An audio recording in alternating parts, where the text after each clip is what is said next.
नमस्कार दोस्त, यार से मैं प्रमोद मौर्य। एक नई वीडियो में आप सभी का स्वागत। आज की वीडियो नए लोगों के लिए। कई लोग ज्वाइनिंग कर लेते हैं, ज्वाइनिंग करने के बाद वो आगे काम नहीं कर पाते हैं। यदि आपने किसी को ज्वाइनिंग कराया है, उसके बाद क्या करें? एक सवाल बार बार मेरे पास आ रहा था, कमेंट आ रहे थे, मेल आए, फोन भी आया कि सर जब कोई व्यक्ति नई ज्वाइनिंग करता है तो उसके साथ क्या करना चाहिए। तो मैं आपको साफ अक्षरों में आज बताने वाला हूं। वीडियो को लास्ट तक देखिए, क्योंकि मैंने जो किया वो मैं आपको सिखाने वाला हूं। जब कोई बच्चा जन्म लेता है तो उसके साथ क्या करना चाहिए, ये मेरा सवाल आपसे है। जब कोई बच्चा जन्म लेता है तो उसके साथ क्या करना चाहिए? आपका जवाब होगा कि उसे दूध पिलाना चाहिए, उसकी देखरेख करनी चाहिए, उसको साफ सफाई करनी चाहिए, उसको गंदे जगह से उठाकर साफ जगह पर रखना चाहिए, उसको टाइम टाइम से उसको इंजेक्शन देना, दवाई देना, टाइम टाइम से उसकी पोटी करवाना, उसको सुसु कराना, जो भी होता है वो सब हमें करना पड़ता है, क्योंकि वो अनजान है, वो अभी कुछ नहीं जानता दुनिया के बारे में, अभी अभी तो जन्म लिया है। यदि उसकी माँ उससे दूर हो जाए तो क्या वो बच्चा बड़ा हो सकता है? अगर कोई उसकी केयर करने वाला ना रहे, पड़ोसी केयर ना करे, और भी लोग उसके जो परिवार में अगर सही केयर ना करे, तो क्या वो बच्चा एक मजबूत इंसान बन सकता है? कभी नहीं बन सकता है। सेम उसी तरीके से जब आपके बिजनेस में कोई ज्वाइनिंग करता है या करती है तो उसके साथ में क्या करना चाहिए, ये सवाल है।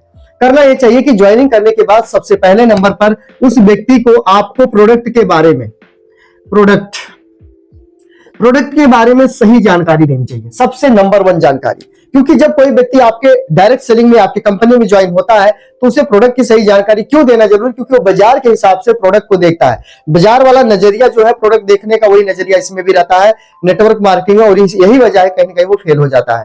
तो उस व्यक्ति को आप बताइए कि भाई साहब जब आपने ज्वाइनिंग कर ही लिया है तो इस प्रोडक्ट की जानकारी ले लो, ताकि काम आगे आपको आए। अगर कोई पूछ भी ले तो आप सही बता पाओ। तो आपके प्रोडक्ट की वैल्यू क्या है, आपके प्रोडक्ट के फायदे क्या है, आपके प्रोडक्ट की कॉस्ट क्या है, आपके प्रोडक्ट क्या क्या उनके परिवार में क्या क्या फायदे लेके आ सकता है, कितनी बचत उनकी करवा सकता है, बाजार और अपने प्रोडक्ट की कंपेरिजन करें आप, और दोनों के बारे में आप उनको बता दें अच्छे तरीके से।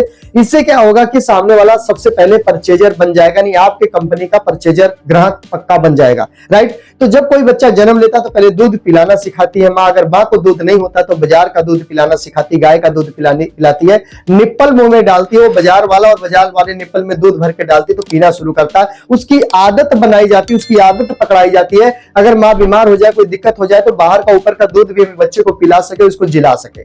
सेम उसी तरीके से क्या होता है, जब कोई व्यक्ति ज्वाइन हो जाता है तो आपसे अगर आपकी बात नहीं सुनता, कई बार जैसे माँ का दूध नहीं होता तो बाहर का दूध लेना पड़ता है। अगर आपकी बात को आपका डाउनलाइन नहीं समझता तो आप अपने अपलाइन से मिलाओ। अपलाइन मतलब जो माँ थी उसका दूध नहीं आया तो गाय दूसरी माँ बन जाती है। सेम उसी तरीके से जब आपके अपलाइन जो ज्वाइनिंग करवाए, अगर उनसे बात नहीं बनती है या उनकी बात आपको समझ में नहीं आती है या आपका डाउनलाइन नहीं समझता, तो जो उसके ऊपर वाले अपलाइन होते हैं उनसे उनको मिलवाना जरूरी होता है। ठीक है, क्योंकि अपना अपने से सुनता नहीं है। राइट। तो आप उनसे मिलाएं और उस बच्चे को लगातार साफ सफाई रखें, लगातार उस बच्चे को सही जगह पे लेकर के जाए जहां पे सब कुछ ठीक ठाक हो, सामान्य हो। उस बच्चे की केयर करना पड़ेगा, नहलाना पड़ेगा, मालिश करना पड़ेगा, उसको टीका लगाना पड़ेगा, दवाई पिलाना पड़ेगा, पोटी भी कराना पड़ता है, कई बार ऐसा भी होता है। तो सेम उसी तरीके से नए डिस्ट्रीब्यूटर को आपको माहौल में ले जाना है, जूम मीटिंग अटेंड करवाना, भेजी गई वीडियो को देखने के लिए बोलना है, ग्रुप पे अपने ऐड कर देना है, उसके बाद सेमिनार लेकर के जाना, प्रोडक्ट की सही जानकारी देना है। और जब ये सब चीज आप करने लग जाए तो 2 चीजों पर और काम करना। उसके बाद दूसरे नंबर की अगर हम बात करें, मैं हिंदी में लिखता हूं आपका, यहाँ पर उनका विजन क्या है और इसमें आने का तीसरा नंबर रीजन क्या है। ये चीज आपको रीजन और विजन, ये रीजन और विजन जो होता है ये आपको क्लियर करना पड़ेगा कि भाई साहब आया आप, इसमें कोई रीजन था, हाँ ठीक है, प्रोडक्ट अच्छे लगे, कंपनी अच्छी लगी, मुझे समझ में आया, मैंने ज्वाइन कर दिया। विजन क्या है आपका?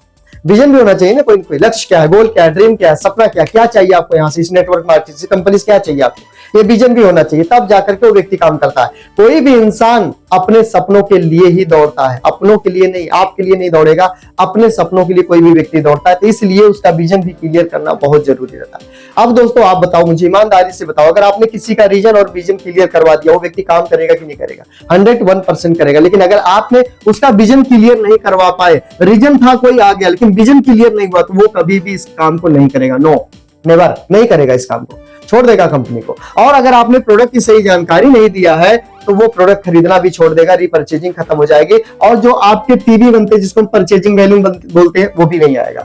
तो इसलिए प्रोडक्ट की सही जानकारी बैठ करके घर में पूरी फैमिली के साथ सबको बैठा कर देना है। बाजार के तेल में क्या फायदे, आपके तेल में क्या फायदे, बाजार के टूथपेस्ट में क्या फायदा, आपके टूथपेस्ट में क्या फायदा है, बाजार के जो आइटम आते हैं, जो प्रोडक्ट आते हैं, उनमें क्या कॉस्ट है, क्या फायदे हैं, क्या मिलावट है, वो बताओ पूरी फैमिली को बिठाकर। और आपके पास जो प्रोडक्ट उनकी क्या फायदे, क्या बचत हो सकती है, किस तरह इस्तेमाल करना है, किस चीज को, सारी जानकारी आप उस डिस्ट्रीब्यूटर को दो ताकि वो डिस्ट्रीब्यूटर आगे काम कर सके। बच्चे को सब कुछ सिखाना पड़ता है, पढ़ना सिखाना पड़ता है, चलना सिखाना पड़ता है, बोलना सिखाना पड़ता है, हर एक काम बच्चे को सिखाना पड़ता है।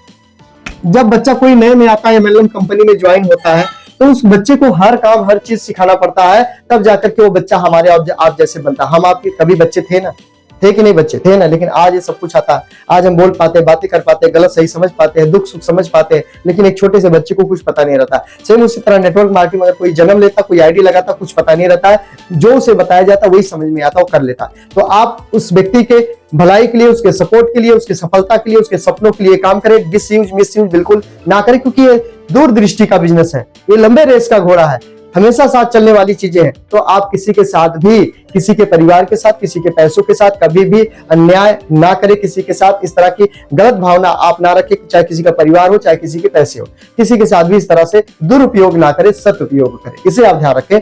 तो कोई भी बच्चा हो, उसको सही गाइड करें, सही तरीका बताएं, सही शब्द सिखाएं, सही स्कूल में डालें, सही एजुकेशन दे उसको, इस तरह से सही माहौल में डालें, तब जाके वो अच्छा बच्चा, एक छोटा बच्चा एक अच्छा बच्चा बनता है, क्योंकि जैसी संगत वैसी रंगत। तो जब कोई व्यक्ति नई ज्वाइनिंग होता है तो ये चीज जरूर करे, और रीजन और विजन ये बैठ करके ही क्लियर होगा। प्रोडक्ट की जानकारी देने के बाद और रीजन और विजन करवाए, उसके बाद अगर व्यक्ति तैयार है बिजनेस करने के लिए, अगर कोई भी व्यक्ति बिजनेस करने के लिए कोई व्यक्ति तैयार है, तो आप क्या करें उसके साथ में क्या करें, उनकी जो लिस्ट होती है ना, वो लिस्ट बनवा दे। ये लिस्ट बनवाए, ये लिस्ट बनवा करके उस पर काम करना शुरू कर दे, तब जाकर के आप इसमें आगे बढ़ सकते हैं और उनको आगे लेकर के जा सकते हैं। दोस्तों, उम्मीद करता हूं कि आज की जानकारी बेहद अच्छी लगी होगी। अच्छी लगी जानकारी, समझ में आई बात कि नया ज्वाइनिंग हुआ लोग के साथ हम क्या करें, नई आईडी जो व्यक्ति लगाता है उसके साथ हम क्या करें, अपना अपने से सुनता नहीं, थर्ड पार्टी का इस्तेमाल करें, हर बात को सिखाए समझाए, माहौल में रखे, टच में रखे, अपने रडार में रखे। नहीं तो अपनी गाड़ी खरीद के लाओ, किसी को दे दो पड़ोसी को चलाने के लिए, तब देखो वो गाड़ी की क्या हालात हो जाती है। इसलिए अपनी गाड़ी दूसरे के हाथों में देने से पहले 100 बार सोची जाती है। आपका डाउनलाइन, आपने ज्वाइनिंग कराया, आपकी ईमानदारी, आपका फर्ज बनता है उस डाउनलाइन को आगे निकालना, उसकी केयर करना, उसको रडार में रखना, उसको माहौल में डालना, ये आपकी जिम्मेवारी बनता है। आपका अपना है तो आपसे सुनेगा नहीं, थर्ड पार्टी मतलब अपलाइन वीडियो सेमिनार मीटिंग से ही वो बात बनेगी, इसलिए उसे उस जगह पे जरूर लेकर के जाए। बहुत बहुत धन्यवाद आज की इस वीडियो में आने के लिए और पूरी वीडियो को सुनने के लिए। अगर आप पहली बार इस चैनल पर हैं तो चैनल को सब्सक्राइब कर लो, नीचे सब्सक्राइब के बटन है, दबाकर, और बाद में बेल आइकन आएगा, उसको दबा के ऑल कर देना, साथ में बेल आइकन ऑन कर देना। और इस वीडियो को ज्यादा से ज्यादा लोगों तक शेयर करो, ताकि नई आईडी जो आपकी टीम में लग रही है वो आईडी बंद ना हो, टर्मिनेट ना हो। इसलिए आपको इसमें उन लोगों को लेकर आना है, इस वीडियो को ज्यादा से ज्यादा लोगों तक भेजना, कोई क्विट करके ना जाए। इसलिए तो दोस्तों, कैसी लगी जानकारी कमेंट करके जरूर बताना। वीडियो को अभी तक लाइक नहीं किया तो लाइक कर देना और वीडियो को शेयर कर दीजिए। मैक्सिमम लोगों तक चैनल को सब्सक्राइब कर लिया तो बहुत बहुत धन्यवाद। मिलते हैं नेक्स्ट वीडियो में, तब तक आप अपना और अपने परिवार का ख्याल रखिए। अगर आप हमसे बातचीत करना चाहते हैं, नीचे स्क्रीन पर दिए गए फोन नंबर पर कॉल करके बातचीत कर सकते हैं। जय श्री राम, जय हिंद।